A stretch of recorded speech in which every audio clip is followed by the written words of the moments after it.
Gimme Danger, c'est à Cannes aujourd'hui qu'est présenté ce film en séance de minuit. Montée des marches ce soir avec donc Iggy Pop et Jim Jarmusch. Bonjour à tous les deux, bienvenue. Merci infiniment d'être là. Merci Iggy.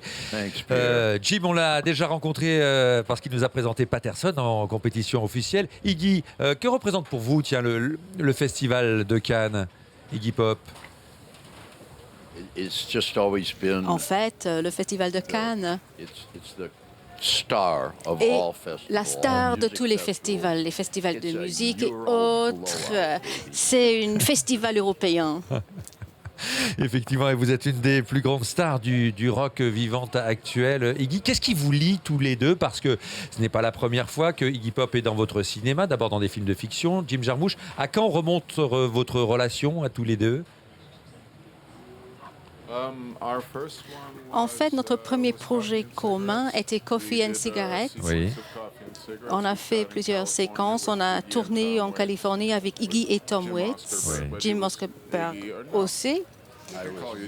Mais en fait, il s'appelle en vérité Jim, donc je peux l'appeler Jim Osterberg. Et puis on a travaillé sur Dead Man en 95-96, me semble-t-il. Et là, Jim a créé ce personnage avec les autres comédiens, avec Jared Harris et Billy Bob Thornton. Il était formidable, un grand comédien. Donc on a plusieurs projets à notre actif. Iggy, Jim, qu'est-ce qui vous plaisait chez Jim Jarmusch quand vous l'avez rencontré, quand il vous a proposé ces projets? D'abord, au tout début de votre histoire, à tous les deux. En fait, Jim, c'est le dernier auteur qui respecte tout ce qu'il fait. Il maîtrise parfaitement ce qu'il fait. Il n'y a personne d'autre qui donne des ordres. C'est lui qui maîtrise tout. Lui, il rédige tout. Il écrit tout.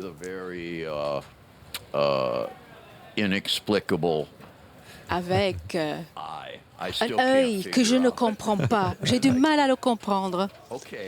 D'accord, oui. Je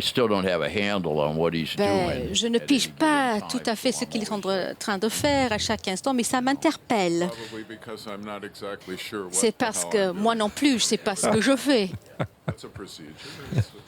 Alors pourquoi justement, vous qui n'êtes pas sûr toujours de ce que vous faites, mais qui vous lancez quand même dans des beaux projets, Jim Jarmusch, pourquoi avoir décidé de vous intéresser aux Stooges, à leur naissance, notamment aux influences aussi d'Iggy Pop, à son enfance? Pourquoi avoir décidé de raconter ça dans un documentaire? D'où est venue cette idée? À quel moment, Jim? Tout d'abord, pour moi, il ne s'agit pas d'un documentaire. Ce n'est pas un document. Il s'agit plutôt d'un essai, d'un roman. Moi, c'est un billet doux au groupe Les Stooges. Et pourquoi Les Stooges? Mais parce que c'est le groupe rock'n'roll le plus formidable qui n'ait jamais existé. Et moi, je viens de Ohio, vers le Michigan, même si mon état est un peu différent. Et lorsque j'étais adolescent, les différents groupes, et Jim, il a à peu près le même âge que moi, il figurait dans ces groupes-là. Je connaissais le MC5, les Stooges et Velvet Underground, qui étaient basés à New York. On n'avait pas les yeux rivés sur la Californie, c'était autre chose et ça nous parlait. Et au fur et à mesure qu'on avance dans l'histoire, lorsqu'on regarde en arrière, lorsque vous ressentez toujours les Stooges avec leur rock and roll authentique, beaucoup de gens les ont imités, copiés, mais eux, c'est la source.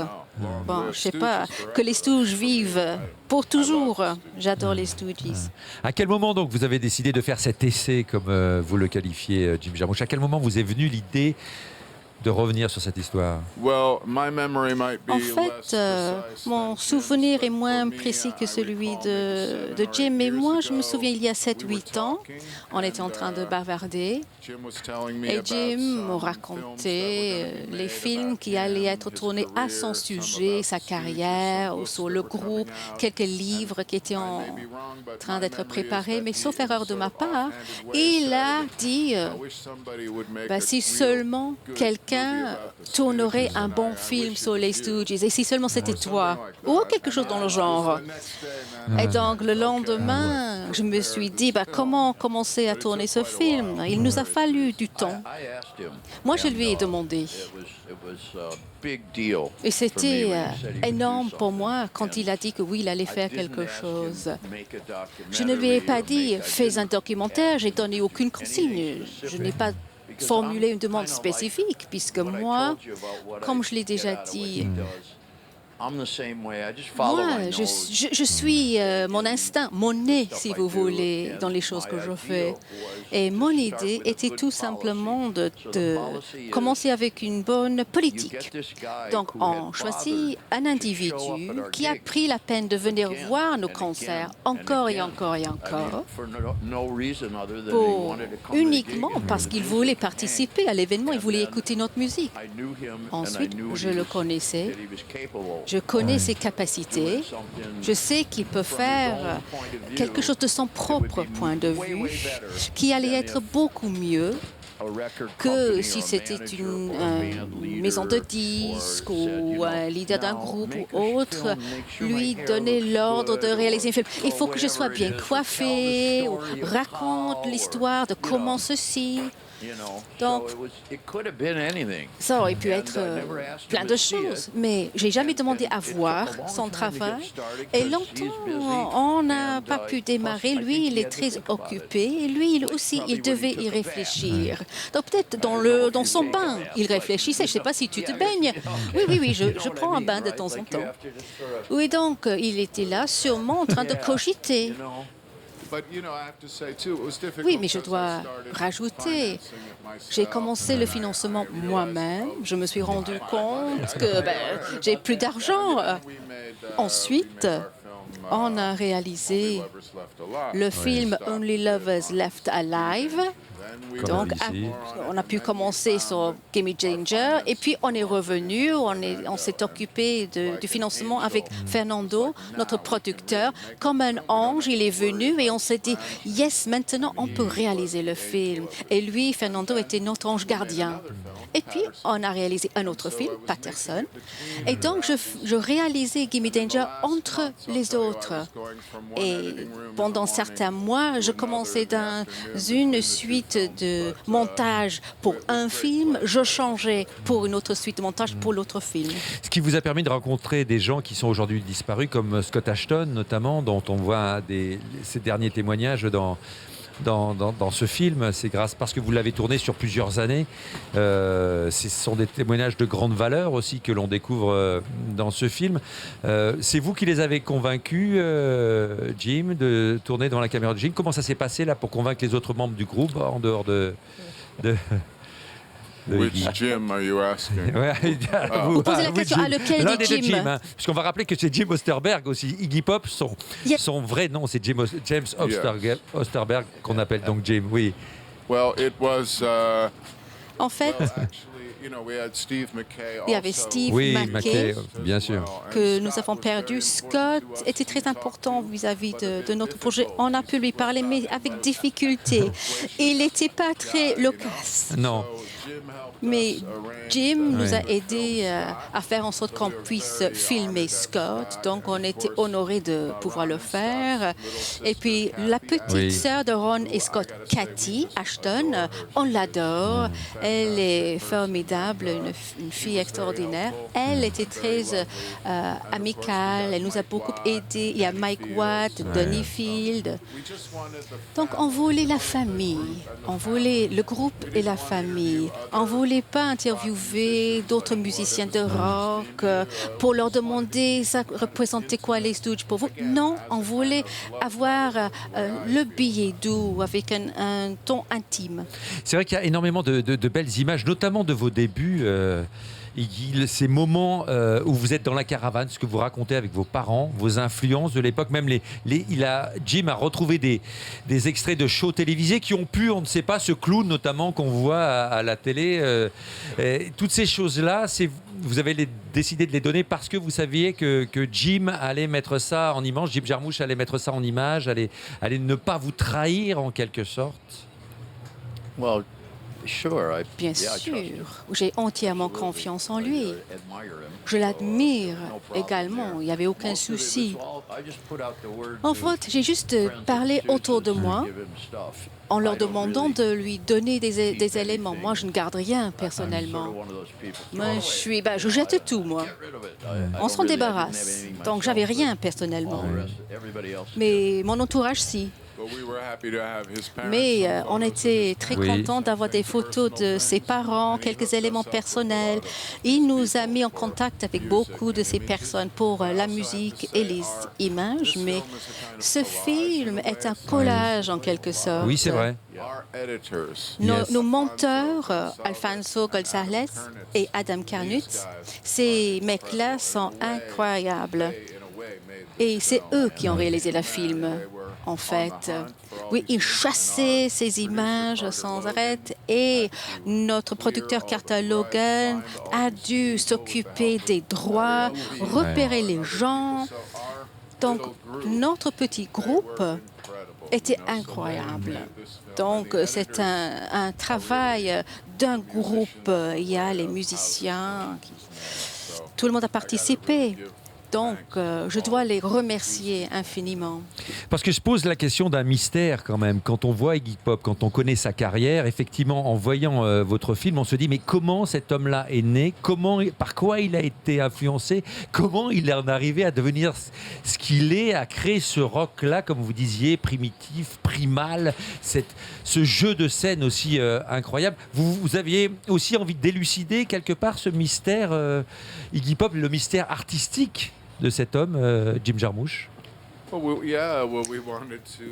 Bien sûr, on voulait dresser un portrait. Oui, on voulait mettre en lumière le personnage. Et il y a beaucoup d'éléments, même les fans des Stooges n'ont jamais vu ces images-là et n'ont pas connu les inspirations, les histoires, les petits détails. Beaucoup de ces éléments sont révélés et je crois que pour la première fois. Et aussi, il n'y a pas beaucoup d'images des Stooges et ceux qui existent, les fans en grande partie ont déjà vu sur YouTube ou ailleurs, mais nous avons pu trouver des éléments que personne n'a jamais vus, y compris des photos. On en est assez fiers pour faire plaisir aux fans, les éléments qu'ils n'avaient jamais vus auparavant. Et moi, j'adore ces images-là. Moi, j'ai pas mal de choses que j'adore. C'est incroyable, Iggy Pop, quand on voit ce film. D'abord, on voit la naissance d'un artiste. C'est intéressant, votre passage à Chicago, toutes ces images où vous étiez batteur avec des bluesmen, ce moment où vous avez créé aussi votre son particulier des Stooges avec les Ashton, avec toute la bande des débuts. Et puis aussi ces concerts, les images des concerts, cette ultra-violence que vous provoquiez en concert où vous receviez des projectiles.